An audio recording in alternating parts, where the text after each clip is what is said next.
Education town channel देखने वाले सभी विद्यार्थियों का हार्दिक स्वागत है। आज हम डिस्कस करेंगे हमारा चैप्टर नंबर 3, दो चर वाले रैखिक समीकरण। पिछली वीडियो में हमने देखा था कि जो हमारे पास इक्वेशन थी उनके अंदर केवल एक चर वैल्यू थी, एक वेरिएबल था। जैसे मैं आपको एग्जाम्पल के लिए लिख देता हूँ, x² plus x plus 1 is equal to 0, 4s² minus 4s plus 1 is equal to 0। इस तरह की इक्वेशन हमने पिछले वाले चैप्टर के अंदर पढ़ी थी, जहाँ पर मैंने बताया था कि जो इसकी मैक्सिमम पावर होती है उतनी ही हमारे पास यहाँ पर अगर वेरिएबल x है, चर x है, तो उतनी ही उसकी मैक्सिमम वैल्यू होगी। यहाँ पर पावर 2 है तो इसका मतलब इसके मैक्सिमम 2 मान निकल सकते हैं, और यहाँ पर भी पावर 2 है तो इसके 2 मान निकल सकते हैं। लेकिन यहाँ पर हमें केवल एक ही वेरिएबल, एक ही चर पद की वैल्यू निकालनी है, जो कि हमारे पास है x, और हमें एक ही चर पद की वैल्यू निकालनी है इन दोनों इक्वेशन के अंदर। यहाँ पर हमें निकालनी है x की और यहाँ पर निकालनी है s की। इस तरह से बहुत सारी इक्वेशन और बन सकती है, लेकिन आज हम जो डिस्कस करने जा रहे हैं वहाँ पर हमारे पास एक चर नहीं होगा, हमारे पास दो चर होंगे। जैसे x plus Y is equal to 4 और x minus Y is equal to 0। तो जैसा कि आप देख रहे हैं, इस इक्वेशन के अंदर x की पावर 1, y की पावर 1, x की पावर 1, y की पावर 1। मान लिया मैंने ये इक्वेशन मेरे पास फर्स्ट है, ये इक्वेशन मेरे पास 2 है। जो मेरे पास दी गई दोनों इक्वेशन हैं उनके अंदर मैंने x और y की पावर को चेक किया कि मेरे पास जो पावर थी x और y की वो 1 1 1 1 थी। अगर पावर 1 1 होती है तब हमारे पास कौन से समीकरण बनते हैं? रैखिक समीकरण बनते हैं। और रही बात दो चर की, तो दो चर में हमारे पास एक चर तो है x और दूसरा चर है y। पहले वाले चैप्टर के अंदर जिसका नाम पॉलिनोमियल था, बहुपद था, और ऐसा ही हमारे पास एक चैप्टर है जिसका नाम है द्विघात समीकरण, 4th चैप्टर। तो 10वीं कक्षा के मैथ के दो चैप्टर, एक दूसरा और एक 4th, दोनों ही लगभग सेम हैं। जिस विद्यार्थी को दूसरा चैप्टर समझ में आ जाता है तो वो हिम्मत रखता है चौथे चैप्टर को, 4th चैप्टर को सोल्व करने की। तो आशा है कि आप समझ चुके हैं मैं दो वेरिएबल किन की बात कर रहा हूँ। हमारे पास यहाँ पर एक वेरिएबल x होगा और एक वेरिएबल हमारे पास y होगा। जब हमारे पास x और y दोनों की वैल्यू होगी तब हमारे पास इक्वेशन जाके इक्वेशन बैलेंस होगी। जैसे यहाँ पर हमारे पास x और जो y होते हैं, इनके लिए हमारे पास स्टैंडर्ड इक्वेशन जो होती है वो होती है a1x plus b1y plus c1 is equal to 0। ये हमारे पास पहली इक्वेशन के लिए है तो मैंने यहाँ पर 1 1 1 लिखा। अब मैं बात करूँ दूसरी इक्वेशन के लिए, तो मेरे पास होती है a2x plus b2y plus c2 is equal to 0। इस इक्वेशन के हिसाब से मुझे 4 इस साइड लेके आना पड़ेगा। जब मैं इस साइड 4 को इस साइड लेके आऊँ तो इक्वेट होगा 0 के। अब मैं 0 के इस साइड लेके आऊँ या ना लेके आऊँ तो कोई फ़र्क तो नहीं पड़ने वाला, तो मैं इसको 0 ही लिख लेता हूँ। यहाँ पर जो मेरे पास कांस्टेंट टर्म है वो यहाँ पर है ही नहीं। अब मैं इन दोनों वैल्यू को क्या करूँगा, कंपेयर करूँगा कि जो उनकी कोफिशिएंट है, जो a1 है वो पहली इक्वेशन के अंदर जो x वेरिएबल है उसका कोफिशिएंट है, उसका मल्टीपल है, और जो a2 है वो दूसरी इक्वेशन के अंदर जो x है उसका गुणांक है। जो b1 है वो पहली इक्वेशन के अंदर जो y है उसका मल्टीपल है, और जो b2 है वो दूसरी इक्वेशन के अंदर जो y है उसका मल्टीपल है। c1 पहली इक्वेशन के अंदर जो अचर पद है, कांस्टेंट टर्म है, वो है, और c2 जो दूसरी इक्वेशन के अंदर कांस्टेंट टर्म है, अचर पद है, वो है। आशा करता हूँ आपको a1 b1 c1 a2 b2 c2 तीनों के बारे में अच्छी तरह से पता चल गया है कि a1 किसी इक्वेशन के अंदर क्या होगा, b1 क्या होगा, c1 क्या होगा, a2 b2 c2 क्या होगी। ध्यान रखने बात यह है कि जो a1 b1 और a2 b2 होते हैं ये हमारे पास वेरिएबल के साथ आते हैं, x variable, y variable, x variable, y variable. और जो c1 और c2 होते हैं हमारे पास वो कांस्टेंट टर्म c4 कांस्टेंट अचर पद के लिए आते हैं। मैं आपको एक बार दोबारा से बता देता हूँ कि चर पद कौन से होते हैं और अचर पद कौन से होते हैं। इंग्लिश वाले बच्चे चर पद को वेरिएबल कहते हैं और अचर पद को कांस्टेंट कहते हैं। तो कांस्टेंट हमारे पास वो होते हैं जिनकी वैल्यू कभी नहीं बदलती, जैसा हम उनको देख रहे हैं उनकी वैल्यू ऐसी ही रहती है। जैसे यहाँ पर 4 क्या है, कांस्टेंट है, तो 4 ही रहेगा। जहाँ पर अगर मैं बात करूँ x और y की, तो x और वेरिएबल x और y ऐसी क्वांटिटी है जिनकी वैल्यू मैं अभी एज्यूम नहीं कर सकता। मुझे नहीं पता कि क्या वैल्यू यहाँ पर आएगी, तो इनकी वैल्यू चेंज होती रहती है, तो इसलिए इनको क्या बोल दिया, वेरिएबल, चर। जिनकी जिनकी जो वैल्यू है, जो मान है, अगर वो स्थिर नहीं है तो उनको हम कहते हैं चर पद और वेरिएबल। जिनकी वैल्यू स्थिर होती है उन्हें हम कहते हैं अचर पद और कांस्टेंट।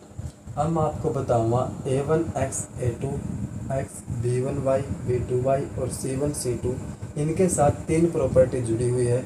इन तीनों प्रॉपर्टी का हम डिस्कस करेंगे और पता करेंगे कि कब लाइनें आपस में कट करेंगी, कब लाइनें आपस में पैरेलल होगी और कब लाइनें एक दूसरे के ऊपर होंगी, और किस स्थिति में किस इक्वेशन के, अगर हमारे पास इस तरह का कोई सेट दिया जाता है इक्वेशन का, जो हमारे पास रैखिक समीकरण है और 2 चर वाले हैं, तो किस स्थिति में इन इक्वेशन के, इन समीकरण के हमारे पास वैल्यू आएगी, मान आएंगे, और किस स्थिति में इनका कोई हल नहीं होगा।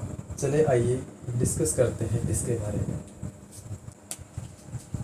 अब यदि मैं पहली, ये मेरे पास है पहली इक्वेशन और ये मेरे पास है दूसरी इक्वेशन, तो पहली इक्वेशन का जो a1 है, x का कोफिशिएंट है, उसका मैं रेशियो लगाता हूँ, डिवाइड करता हूँ दूसरी इक्वेशन के x के गुणांक के साथ, कोफिशिएंट के साथ, जो कि मेरे पास a2 है, और इनको मैं बराबर करके देखता हूँ। जो पहली इक्वेशन का जो b1 है, b1 क्या है, y का कोफिशिएंट है, y का गुणांक है, इसका रेशियो लेना है, इसका भाग लेना है b2 के साथ।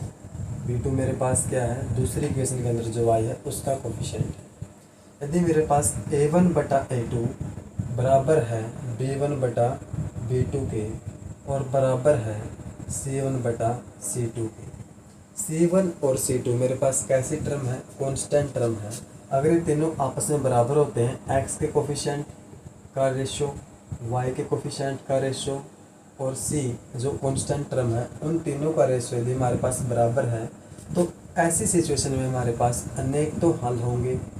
भाई जो हमारे पास x और y है, उनकी वैल्यू होगी वो एक से अधिक आ सकती है, और जो रेखाएं होंगी हमारे पास वो एक दूसरे के ऊपर होगी। अगर ये पहले इक्वेशन के लिए अगर ये लाइन जाती है ग्राफ पर, तो दूसरी इक्वेशन है उसकी जो लाइन होगी वो इसके ऊपर ही होगी, बिल्कुल ऊपर होगी। तो रेखाएं हमारे पास क्या होंगी, समपाती होंगी। एक केस तो हमारे पास ये बनता है। अब हम डिस्कस करते हैं हमारा दूसरा केस। दूसरे केस के अंदर हमने माना कि जो कोफिशिएंट थे x के और जो कोफिशिएंट थे y के, उनका रेशियो तो है बराबर, और जो हमारे पास कांस्टेंट टर्म है उनका रेशियो बराबर नहीं है। यदि हमारे पास जो x पहली इक्वेशन के और दूसरी इक्वेशन के जो x के वेरिएबल थे, चर पद थे, उनके गुणांक हमने लिए, और यदि उनका रेशियो यदि आपस में बराबर है और जो कांस्टेंट टर्म है अचर पद उनके रेशियो के बराबर नहीं है, तो ऐसी सिचुएशन में कोई हल नहीं होगा। क्या होगा, कोई भी आंसर नहीं हम निकाल पाएंगे, x और y की वैल्यू हम नहीं निकाल पाएंगे, कोई हल नहीं होगा। और जो लाइनें होंगी यदि हम ग्राफ पर दिखाएं, जो लाइनें बनेंगी इस इक्वेशन के लिए, ऐसी सिचुएशन के लिए यदि हम ग्राफ पर दिखाएं, तो हमारे पास में कुछ इस तरह की होगी जैसे रेल की पटरियाँ बनती हैं। ये हमारे पास पहली लाइन के लिए भी यही ग्राफ था, और दूसरी लाइन के लिए हमारे पास ग्राफ पेपर पर इसी तरह का कुछ ग्राफ आएगा, इस तरह के कुछ लाइन आएंगी जो कि एक दूसरे के ऊपर होगी। और यदि मैं ऐसी सिचुएशन को ग्राफ पेपर पर दिखाऊं, तो मेरे पास इस तरह की 2 लाइनें आएंगी। ये पहली इक्वेशन की लाइन होगी, दूसरी इक्वेशन की लाइन होगी। या ऐसा भी हो सकता है ये पहली इक्वेशन की लाइन हो, दूसरी इक्वेशन की लाइन हो, लेकिन जो लाइनें आएगी मेरे पास क्या होगी, रेल की पटरी की तरह क्या होगी, समांतर होगी। क्या होगी मेरे पास, समांतर होगी।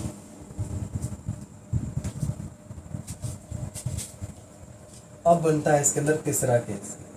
तीसरा केस क्या कहता है कि यदि हमारे पास पहले वाले 2 ही बराबर ना हो, पहले वाले 2 के अंदर हम किसकी बात कर रहे हैं, x के कोफिशिएंट, x के गुणांक की। पहली इक्वेशन के अंदर x का गुणांक है a1 और दूसरी इक्वेशन के अंदर x का गुणांक है a2। पहली इक्वेशन के अंदर y का गुणांक है b1 और दूसरी इक्वेशन के अंदर y का गुणांक है b2। यदि ये दोनों ही बराबर ना हो तो हम तीसरे को कंपेयर ही नहीं करें। यदि हम यहाँ पर तीसरा लगा के आए तो हम तीसरा कंपेयर ही नहीं करेंगे। हमारे पास ये 3 ही केस बनते हैं कि शुरुआत वाले 2 बराबर नहीं होंगे। यदि शुरुआत वाले 2 बराबर हो तीसरा बराबर नहीं होगा, यदि तीनों बराबर हो तो क्या होगा। तो यदि ऐसा केस हमारे पास बनता है तो इस केस में जो लाइनें होंगी वो एक दूसरे पर क्या करेंगी, प्रतिच्छेद करेंगी। यदि हमारे पास ये पहली इक्वेशन की लाइन है तो दूसरी इक्वेशन की जो लाइन होगी वो इस तरह की बनेगी, पहली इक्वेशन वाली लाइन को कट करेगी। या मैं ये कह दूँ कि यदि मेरे पास ये पहली इक्वेशन की लाइन है तो दूसरी इक्वेशन की जो लाइन है, दूसरे समीकरण की जो लाइन है वो इस तरह से बनेगी ग्राफ पेपर पर कि एक दूसरे को कट करेंगी, मतलब यहाँ पर एक पॉइंट पर प्रतिच्छेद करेंगी। और ऐसी सिचुएशन के अंदर हमारे पास क्या होगा, उन दोनों इक्वेशन के लिए एक हल होगा। एक एक वैल्यू हम x और y की निकाल सकते हैं। आशा है कि आपको समझ आया होगा कि हम a1 a2 b1 b2 c1 c2 इन तीनों का कंपैरिजन करेंगे। और इन तीनों का कंपैरिजन करने पर हमें पता चलता है कि जो इनका रेशियो है, यदि वो तीनों आपस में बराबर है तो ऐसी सिचुएशन में हमारे पास उस इक्वेशन के अंदर जो हमारे पास x और y वेरिएबल है उनके स्थान पर हमारे पास अनेक वैल्यू होंगी रखने के लिए, जिनसे इक्वेशन बैलेंस हो जाएगी। और जो ग्राफ पेपर जब हम लाइनें दिखाएंगे तो हमारे पास वो लाइन या तो पहले क्वाड्रेंट में बने, या दूसरे में बने, तीसरे में बने, या चौथे में बने, या पहले तीसरे में बने या दूसरे चौथे में बने, मतलब किसी भी तरह से बने तो लाइनें इस प्रकार की होंगी। वो लाइनें एक दूसरे के ऊपर होंगी, संपाती रेखाएं होंगी। और यदि हमारे पास a1 बटा a2 बराबर है b1 बटा b2 के और बराबर नहीं है c1 बटा c2 के, तो इस सिचुएशन में हमारे पास उस इक्वेशन के अंदर जो हमारे पास x और y है उनके लिए हमारे पास कोई हल नहीं होगा। और जो रेखाएं होंगी, जो लाइनें होंगी हमारे पास क्या होगी, समांतर होंगी रेल की पटरी की तरह। रेल की तरह या पटरी की तरह, रेल की तरह। जो हमारे पास रेल हम बोलते हैं वो हम पटरी को ही बोलते हैं। जो हमारे पास गाड़ी होती है उसे हम रेलगाड़ी बोलते हैं, फिर ट्रेन बोलते हैं। और तीसरा जो हमारे पास पॉइंट बनता है वो बनता है कि यदि पहले वाले 2 ही बराबर ना हो, पहले वाले 2 के अंदर a1 जो कि हमारे पास x का कोफिशिएंट, x का गुणांक था, और a2 हमारे पास जो दूसरी इक्वेशन के अंदर x था उसका गुणांक था। b1 पहली इक्वेशन वाले y का गुणांक है और b2 दूसरी इक्वेशन वाले y का गुणांक है। यदि इनका रेशो आपस में बराबर ना हो तो ऐसी सिचुएशन में हमारे पास क्या होगा, एक हल होगा। x और y की हमारे पास एक एक वैल्यू पॉसिबल होगी। और जो लाइनें होंगी जिन्हें हम ग्राफ पेपर पर दिखाएं तो वो लाइनें क्या करेंगी, एक दूसरे को काटेंगी, प्रतिच्छेद करेंगे। तो लाइनें क्या करेंगी, आपस में एक दूसरे को प्रतिच्छेद करेंगी। ये थे हमारे पास डिस्कशन चैप्टर का ओवरव्यू। हमने समझ लिया कि 2 चर कैसे होंगे। एक चर हमारे पास x होगा, एक चर y होगा। और यदि हमारे पास x y z आते हैं तो हम बोलेंगे 3 चर में इक्वेशन है। यदि इक्वेशन हमारे पास अकेले x में हो, एक ही वेरिएबल में हो, तो हम बोलेंगे एक चर वाला रैखिक समीकरण है जिसकी पावर 1 है। मैं आपको बता देता हूँ कि जितने हमारे पास चर होंगे, जितने हमारे पास चर पद होंगे, उनकी वैल्यू निकालने के लिए हमारे पास उतनी ही इक्वेशन की हमें जरूरत पड़ेगी। जैसे मैं आपके पास एग्जांपल देता हूँ, x + 9 = 60। यहाँ पर केवल हमारे पास एक चर पद है तो हमें एक ही इक्वेशन की ज़रूरत है जो कि इसने दे रखी है, तो हमारे पास आंसर आ गया। जैसे मैंने लिखा x + y = 4। अब हमारे पास यहाँ पर 2 वेरिएबल है, एक x है और एक y है। यहाँ पर केवल एक इक्वेशन है तो इस इक्वेशन से x और y की वैल्यू नहीं निकल सकती। मुझे एक्यूरेट वैल्यू निकालने के लिए दूसरी इक्वेशन की जरूरत भी पड़ेगी। तो आप समझ चुके हैं कि किस तरह से 2 चर का मतलब है कि 2 चर यदि x और y है तो उनके लिए मुझे 2 इक्वेशन की जरूरत पड़ेगी। यदि हमारे पास 3 चर है x y z या a b c कुछ भी, तो हमें 3 इक्वेशन की जरूरत पड़ेगी। जितने हमारे पास चर पद होंगे, जितने हमारे पास वेरिएबल होंगे, उतनी हमें इक्वेशन लेके आनी होगी, तभी हम उनकी एक्यूरेट वैल्यू और एक्यूरेसी के साथ उन्हें निकाल पाएंगे। अब हम डिस्कस करते हैं हमारी प्रश्नावली 3.1, जिसके अंदर हमें 3 सवाल दिए गए हैं। उन तीनों सवालों को हम ग्राफ पेपर की सहायता से भी कर सकते हैं। मैं आपको ग्राफ बनाना ज़रूर सिखाऊंगा, लेकिन ग्राफ आप खुद बनाओगे। लेकिन मैं उन सवालों को 3 तरीके और होते हैं, और चौथा तरीका होता है हमारे पास हिट एंड ट्रायल मेथड। वो मैं आपको बताऊंगा, लेकिन प्रेफर नहीं करूँगा आप एग्ज़ाम में उस तरीके से कीजिए। चलो डिस्कस करते हैं अपनी एक्सरसाइज 3.1 प्रश्नावली 3.1। तो हमारे पास इसका पहला सवाल है आफ्ताब। आफ्ताब अपनी पुत्री से कहता है, 7 वर्ष पूर्व 7 साल पहले मैं तुमसे 7 गुनी आयु का था। अब से 3 वर्ष बाद मैं तुमसे केवल 3 गुनी आयु का रह जाऊंगा। इस स्थिति को बीजगणितीय एवं ग्राफीय रूप में व्यक्त कीजिए। तो बीजगणितीय रूप में आपको मैं हल करके दिखाऊंगा, ग्राफ बनाना मैं आपको सिखाऊंगा, लेकिन आप ग्राफ पेपर पर ग्राफ खुद बनाएंगे। तो चलिए डिस्कस करते हैं इस सवाल को और हर एक एक बात को समझते हैं। तो यहाँ पर हमारे पास 2 करैक्टर हैं, एक तो है आफ्ताब और दूसरा है पुत्री। तो ये हमारे पास पहले सवाल का आंसर हम हल करने जा रहे हैं। तो हम लिखेंगे माना आफ्ताब की वर्तमान आयु। हम क्या लिखेंगे, माना आफ्ताब की वर्तमान आयु। और इसी तरह से हम क्या करेंगे, माना पुत्री की वर्तमान आयु। जब भी हम आयु का कोई क्वेश्चन करेंगे तो हम वहाँ पर क्या लेके चलेंगे, उसकी प्रेजेंट एज, उसकी वर्तमान आयु को लेकर चलेंगे। तो यहाँ पर हमारे पास प्रेजेंट एज और वर्तमान आयु के बारे में बताया नहीं गया है, तो हमने मान ली कि जो आफ्ताब है उसकी जो वर्तमान आयु है आज के दिन वो x वर्ष का है और उसकी पुत्री आज के दिन y वर्ष की है। हमें नहीं पता कि आफ्ताब कितने साल का है और ना ही ये पता कि उसकी पुत्री कितने साल की है, लेकिन हमने मान लिया कि जो आफ्ताब है उसकी आयु जो है आज के दिन वो x वर्ष का है और उसकी पुत्री जो है आज के दिन y वर्ष की है। हम पर्सन को पढ़ते हैं और पर्सन के अनुसार अपनी इक्वेशन बनाते हैं। 7 वर्ष पूर्व 7 साल पहले हम मान लेते हैं कि यदि हमारे पास जो आफ्ताब है यदि वो 40 साल का है आज के दिन, तो 7 साल पहले वो कितने साल का होता, तो 33 का होता। इसका मतलब तो यहाँ पर मेरे पास एग्जैक्ट वैल्यू तो थी नहीं, ये तो मैंने हल करके देखा भी ताकि आपको समझ में आए। यदि वो आज के दिन x साल का है तो 7 साल पहले वो x - 7 साल का होता। क्या आप सहमत हैं? यदि सहमत हैं तो आगे बने रहिए। यदि आज के दिन हम बात करें आफ्ताब की और यदि आज से 7 साल पहले वो x - 7 का था, तो क्या ये नहीं होगा कि उसकी पुत्री भी आज से, अगर 7 साल पहले की बात करें हैं तो आज से वो 7 साल छोटी होगी? ज़रूर होगी। ये तो हो नहीं सकता कि 7 साल पहले इसकी आयु कुछ थी और लेकिन इसकी आयु सेम रह जाए, ऐसा तो कुछ होगा नहीं। अगर इसकी आयु कम है 7 साल पहले तो इसकी आयु भी तो 7 साल पहले कुछ कम रही होगी। तो 7 साल पहले हुआ क्या था कि 7 वर्ष पूर्व में तुमसे 7 गुनी आयु का था। जो ये आफ्ताब है अपनी पुत्री से कहता है कि 7 साल पहले मैंने कर दिया। 7 वर्ष पूर्व में यहाँ पर लिख देता हूँ, 7 वर्ष पूर्व 7 साल पहले। अब 7 साल पहले की बात है, जो आफ्ताब में की उम्र में से मैंने आज की उम्र में से 7 साल कम कर दिए, तो उसकी 7 साल पहले की उम्र आ गई। इसी तरह से उसकी पुत्री की भी 7 साल पहले की उम्र आ गई। तो ये आफ्ताब कहता है कि आज से 7 साल पहले मैं तुमसे, तो ये रही पुत्री की उम्र, इससे 7 गुनी आयु का था। इसका ये 7 गुना था। अगर ये 3 साल की थी तो ये 21 साल का था। अब मुझे करना है इन दोनों वैल्यू को बराबर, तो इनको बराबर करने के लिए जो 7 है उसकी मुझे गुना यहाँ पर करनी चाहिए। ये मैंने आपको एग्जाम्पल दिया है 21 और 3 का। मैंने यहाँ पर बराबर का निशान लगाया है, इक्वल का निशान लगाया है। क्यों लगाया है? क्योंकि जो आफ्ताब है वो आज से 7 साल पहले अपनी पुत्री की आयु से 7 गुना था, मतलब इससे तो 7 गुना था। अब मुझे दोनों बराबर करने, तो मैं इस इक्वेशन को 7 से गुना करूँगा ताकि इन दोनों की आयु है वो बराबर हो जाए। अब उन दोनों इक्वेशन को हम सोल्व करते हैं, इस साइड वाली को भी उस साइड वाले को भी। तो हमारे पास x - 7 तो आया एज इट इज ऐसे का ऐसा।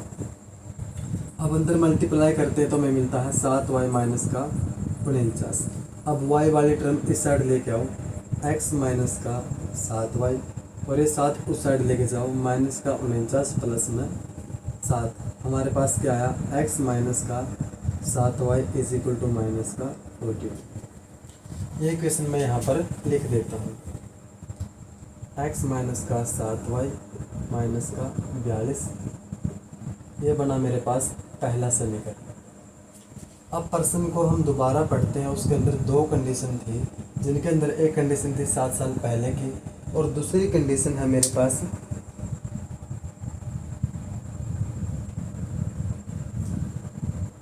3 वर्ष बाद। अब आज के दिन जो आफ्ताब है उसकी उम्र है x साल, तो 3 साल बाद उसकी उम्र में 3 साल और जुड़ जाएंगे। इसी तरह जो उसकी पुत्री है आज के दिन वो है y साल की, तो आज से 3 साल बाद उसके y साल में 3 साल और जुड़ जाएंगे, तो उसकी टोटल उम्र आ जाएगी।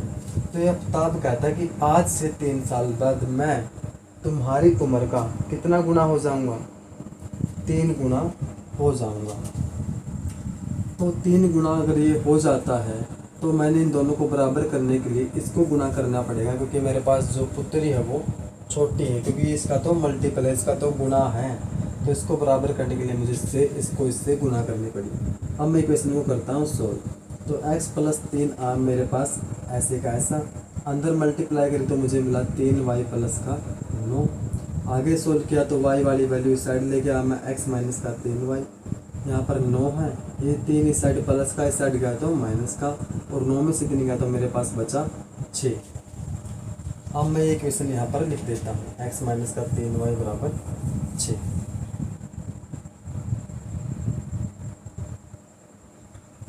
अब मेरे पास बनी दो इक्वेशन। एक है मेरे पास x माइनस का 7y बराबर -42, जो कि हमारे पास पहले वाली कंडीशन से आई, कब 7 वर्ष पूर्व वाली कंडीशन से, और ये दूसरी इक्वेशन जो है मेरे पास आई 3 वर्ष बाद वाली कंडीशन से। अब जो दो चर वाले रैखिक समीकरण होते हैं उनको सोल्व करने के लिए हमारे पास 3 विधियाँ होती हैं।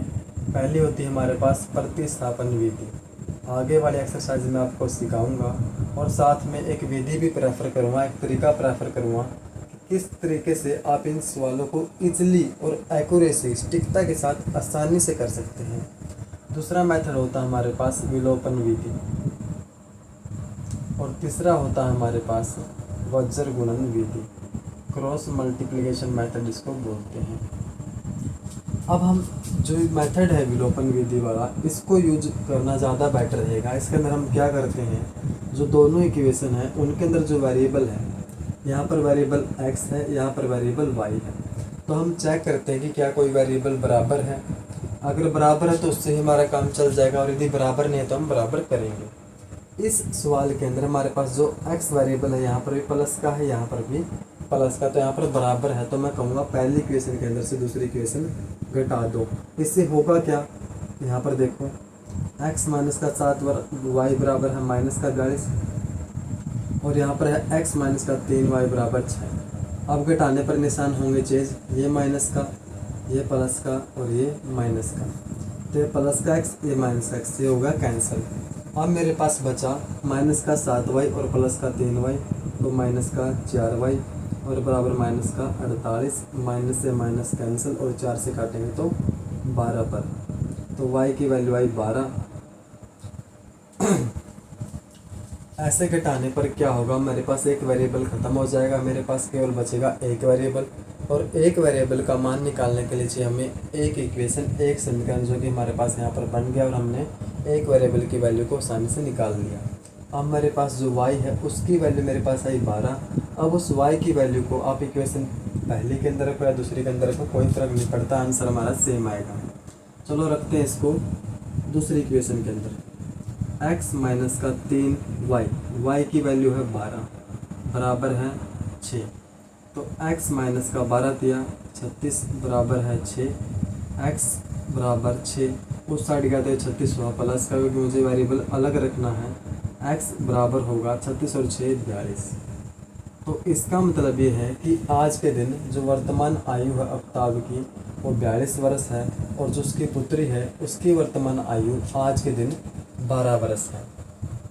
और आज से 7 साल पहले, तो ये आज के दिन 42 साल का है, 7 साल पहले हुआ है 35 साल का, और आज ये 12 साल की है, 7 साल पहले होगी ये 5 साल की, तो 5 और 7 की गुना करोगे तभी तो ये बराबर होगा 35 के। और यदि हम बात करें 3 साल बाद की, तो आज के दिन वो 42 साल का है, 3 साल बाद होगा 45 साल का। आज के दिन जो गुड़िया हैं आफ्ताब की पुत्री है वो 12 साल की है, 3 साल बाद होगी वो 15 साल की। जब हम इसकी 3 से मल्टीप्लाई करेंगे तभी तो एक क्या किसके बराबर होगा, अपने पिता की आयु के बराबर होगा। ये था हमारे पास पहला सवाल जो कि हमने किससे सोल्व किया, अलजेब्रिक मेथड से, बीजगणितीय मेथड से सोल्व किया। मैं आपको सिखाऊंगा कि किस तरह से इस सवाल को हम ग्राफ पर भी बना सकते हैं और ग्राफ पेपर से भी इस तरह के सवालों को कर सकते हैं। मैं केवल आपको वैल्यू लेनी सिखाऊंगा, उन वैल्यू को आप ग्राफ पेपर पर खुद रखोगे और खुद ग्राफ बनाओगे और खुद ही निकालोगे कि किस तरह से इनकी वैल्यू x की 42 आई और y की 12 आई।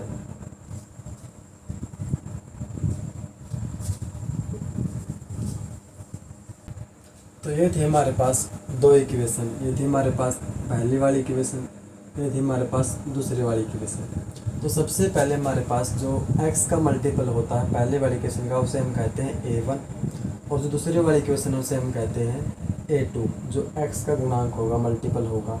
हम चेक करेंगे ये प्रॉपर्टी, भाई जो मैंने प्रॉपर्टी आपको 3 बताई थी उन तीनों के अंदर से ये दो इक्वेशन कौन सी प्रॉपर्टी फॉलो कर रही है। तो जो x का मल्टीपल है वो मेरे पास 1 है, यहाँ पर भी 1, यहाँ पर y का मल्टीपल -7, यहाँ पर y का मल्टीपल -3 है। सबसे पहले मैं इन दो को चेक करूँगा, अगर ये दोनों बराबर आते हैं तो मैं तीसरे की ओर बढ़ूँगा। माइनस से माइनस कैंसिल, तो 1/1 क्या बराबर होगा 7/3 का, नहीं है, बराबर नहीं है।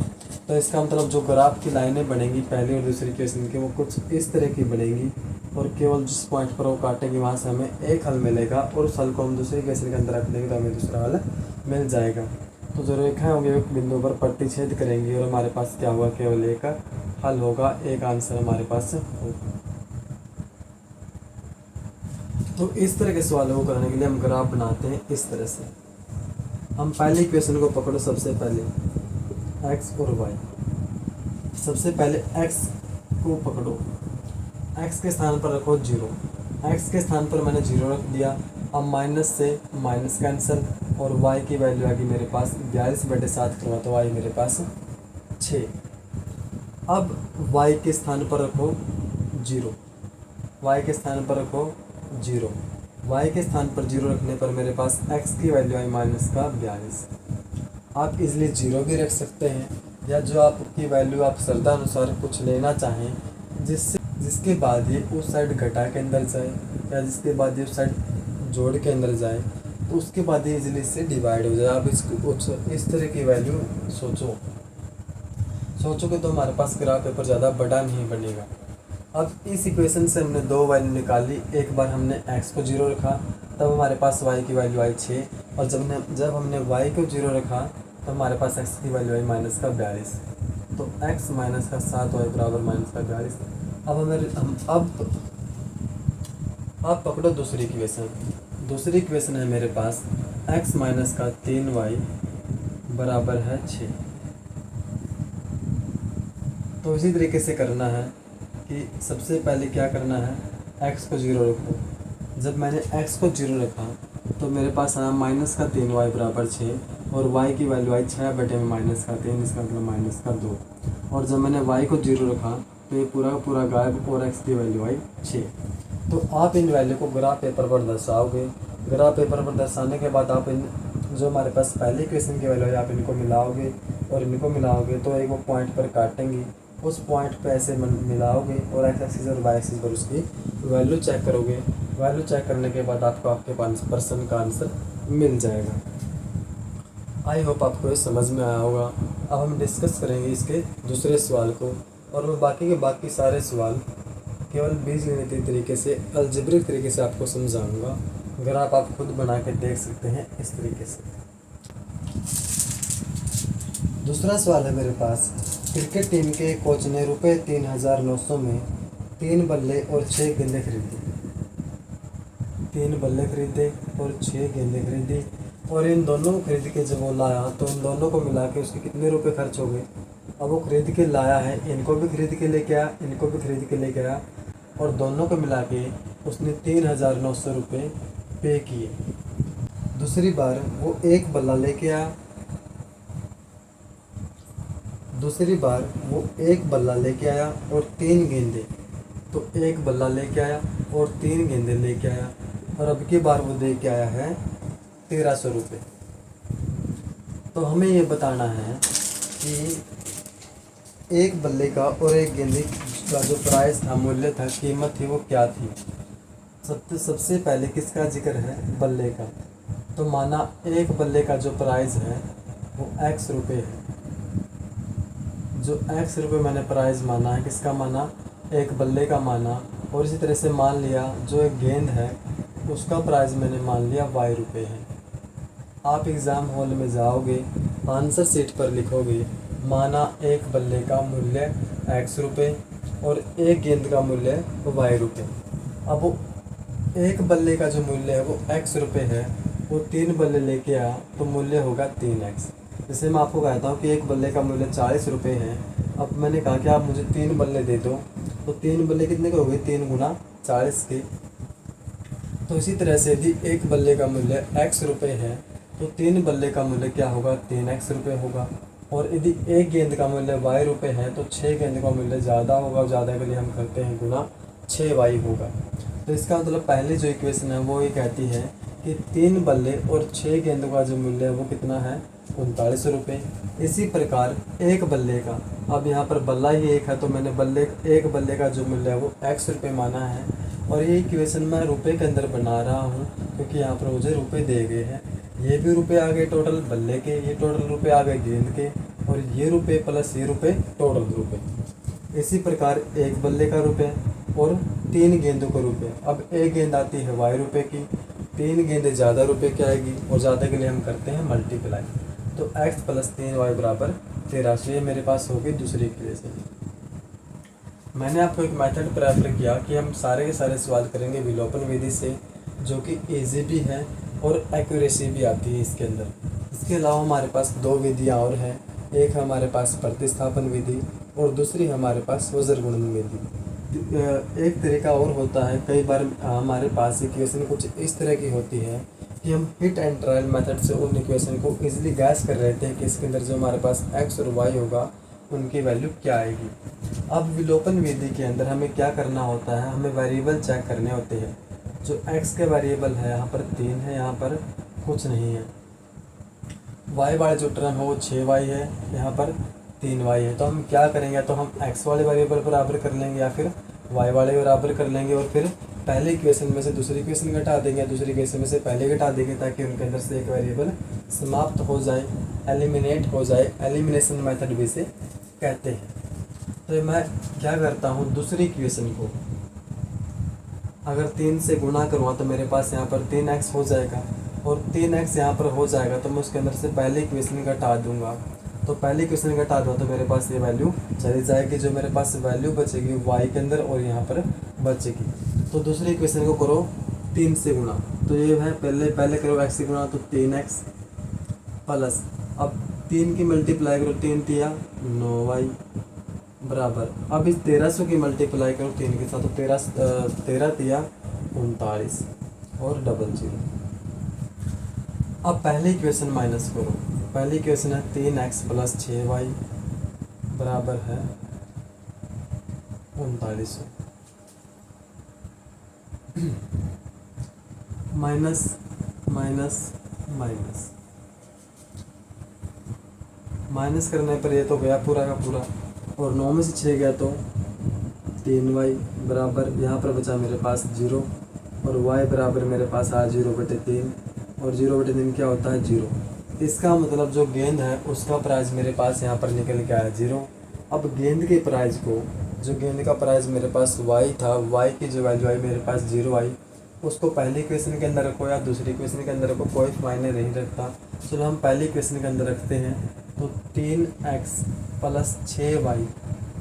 अब जो गेंद का मूल्य था वो मेरे पास 0 रुपये आया, और इक्वेशन बराबर है 39 होगी।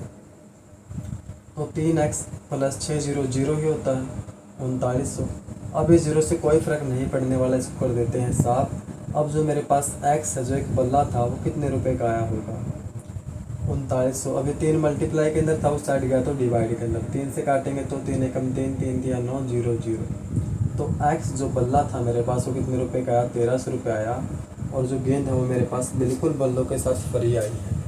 तो एक बल्ला जो है मेरे पास वो कितने रुपए का आया, 1300 रुपये का आया। अगर यहाँ पर 1300 रुपये का वो आया तो 1300 या 3900 गेंद तो आई मेरे पास फल 600। अब एक ही बल्ला 1300 रुपये का आया तो गेंद मेरे पास 0 आई। तो इक्वेशन बैलेंस है दोनों के दोनों। इसका मतलब जो मेरे पास वैल्यू आई है 1300 बिल्कुल एक्यूरेट और सही है। आई होप आपको ये सवाल समझ में आया होगा। अब हम डिस्कस करते हैं इसका लास्ट और तीसरा सवाल। तीसरा सवाल मेरे पास ये कहता है कि 2 किलोग्राम सेब और 1 किलोग्राम अंगूर। तो सबसे पहले आप देखें कि सवाल के अंदर किनका जिक्र किया गया है। आप उन चीज़ों को नोट करते चले। यहाँ पर 2 चीज़ों का जिक्र है, एक है सेब का और एक है अंगूर का। ये कहता है कि 2 किलोग्राम सेब और 1 किलोग्राम अंगूर का मूल्य किसी दिन ₹160 था। मतलब कोई बंदा है या बंदी है, कोई भी हो, कोई बच्चा भी हो सकता है, वो 2 किलो सेब लेके आया और 1 किलोग्राम अंगूर लेके आया और दोनों को मिला के वो कितने रुपए दे के आया? 160 रुपये दे के आया किसी दिन। 1 महीने बाद वो 4 किलोग्राम सेब लेके आया और 2 किलोग्राम अंगूर लेके आया और दोनों को वो दे के आया 300 रुपये। तो इस स्थिति में हमें पता लगाना है कि अंगूर का भाव क्या था और सेब का भाव क्या था। तो चलिए आइए समझते हैं। तो सबसे पहले हम मान लेते हैं लेट, माना 1 किलो सेब का मूल्य, हम यहाँ पर किलोग्राम के अंदर बात करेंगे। 1 किलोग्राम सेब का मूल्य हमने माना x रुपये। और जो 1 किलोग्राम सेब है वो x रुपये की आती है और जो 1 किलोग्राम है अंगूर है वो y रुपये के आती है।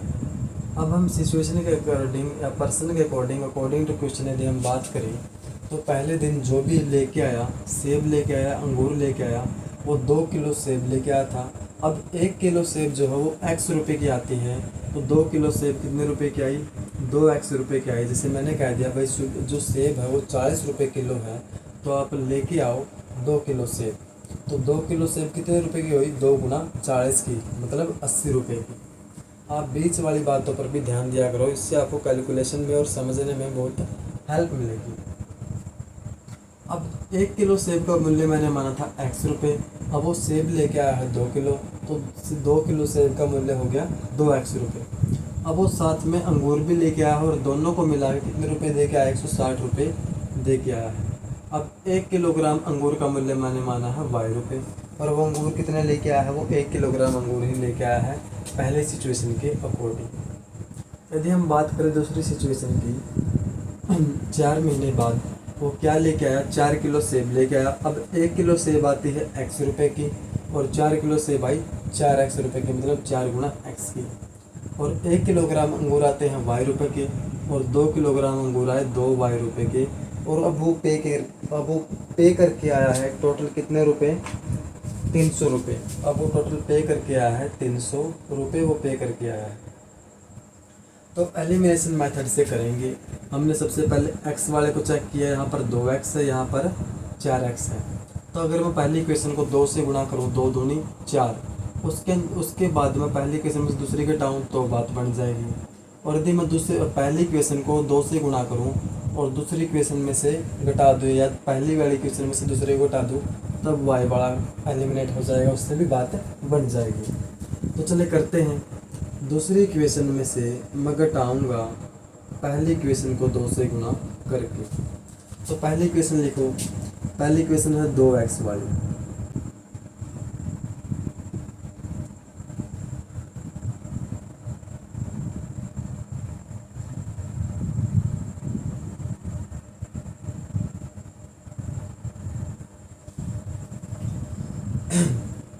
तो मैं दूसरे वाली इक्वेशन में से पहले वाली इक्वेशन घटाऊंगा। अब दूसरे वाली इक्वेशन है मेरे पास 4x प्लस 2y बराबर 300 और पहले वाली इक्वेशन है मेरे पास 2x प्लस y बराबर 160। तो करते हैं इसकी 2 से मल्टीप्लाई, 2 दूनी 4x प्लस 2 एकम 2y और 2 से इसकी गुणा की तो मेरे पास आया 160 दूनी 320।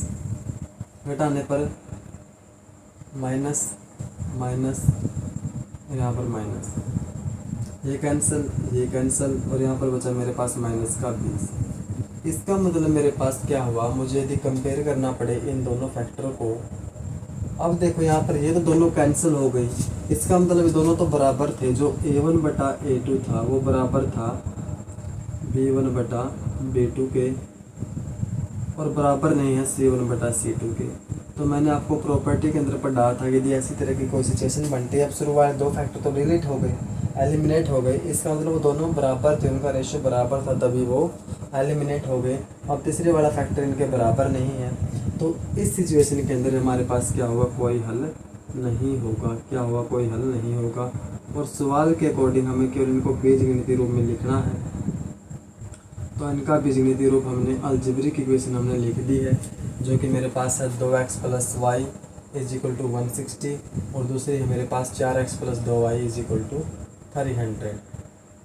तो इस सवाल के अंदर हमारे पास कोई हल नहीं होगा। हमने यूज की है इसकी दूसरी प्रॉपर्टी, जिस वे में मैंने पढ़ाए थे उस हिसाब से।